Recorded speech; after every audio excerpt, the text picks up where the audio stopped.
Insider live में आपका स्वागत है। आपके साथ में मैं हूं नामिका।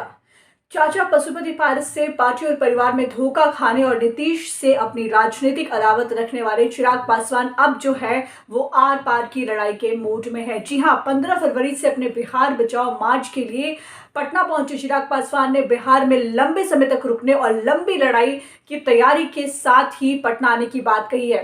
आपको बता दें कि चिराग पासवान बिहार के मुख्यमंत्री नीतीश कुमार के साथ अपनी राजनीतिक अदावत के साथ साथ चाचा पशुपति पारस से राजनीतिक विरासत की लड़ाई के दोहरे मोर्चे पर लड़ रहे हैं। पटना पहुंचने के साथ ही देर रात चाचा पशुपति पारस के संसदीय क्षेत्र हाजीपुर पहुंच गए। हाजीपुर चाचा पशुपति पारस का संसदीय क्षेत्र है और रामविलास पासवान की राजनीतिक विरासत वाली जमीन भी है, जहां से चिराग पासवान के पिता रामविलास पासवान लंबे समय तक जुड़े रहे। चाचा के संसदीय क्षेत्र हाजीपुर के मीनापुर में चिराग सीधे रामविलास पासवान के पुराने साथी के घर पहुंचे।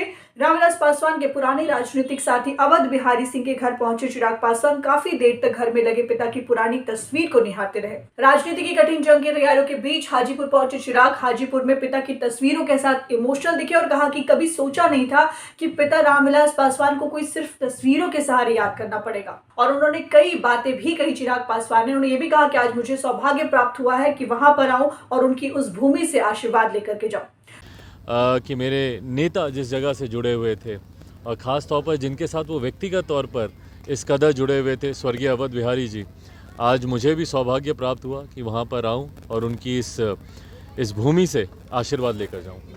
नहीं, बिल्कुल, देखिए, भावुक क्षण तो होता ही है। पिताजी की तस्वीरें देख रहा था, अब यकीनन ये भावुक आपको करता है। कभी आपने सोचा नहीं था कि आपको अपने पिता को याद करने के लिए सिर्फ तस्वीरों का ही सहारा रह जाएगा।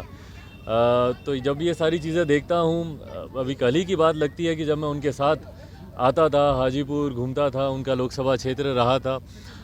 आज जब मैं यहाँ पर आता हूँ तो लोग उनके बारे में ज़िक्र करते हैं, उनकी तस्वीरें दिखाते हैं, उनकी यादें दिखाते हैं। यकीनन ये चीज़ें आपको भावुक करती हैं, पर कहीं ना कहीं ताकत भी वही देते हैं। उन्हीं का ही आशीर्वाद है, जहाँ कहीं पर भी हैं वही मुझे ताकत देते हैं, अपना आशीर्वाद देते हैं कि मैं उनके द्वारा छोड़े गए तमाम अधूरे कार्यों को पूरा कर पाऊँ, उसके लिए संघर्ष कर पाऊँ, उसके लिए लड़ पाऊँ। ये भी उन्हीं का आशीर्वाद का ही फल है।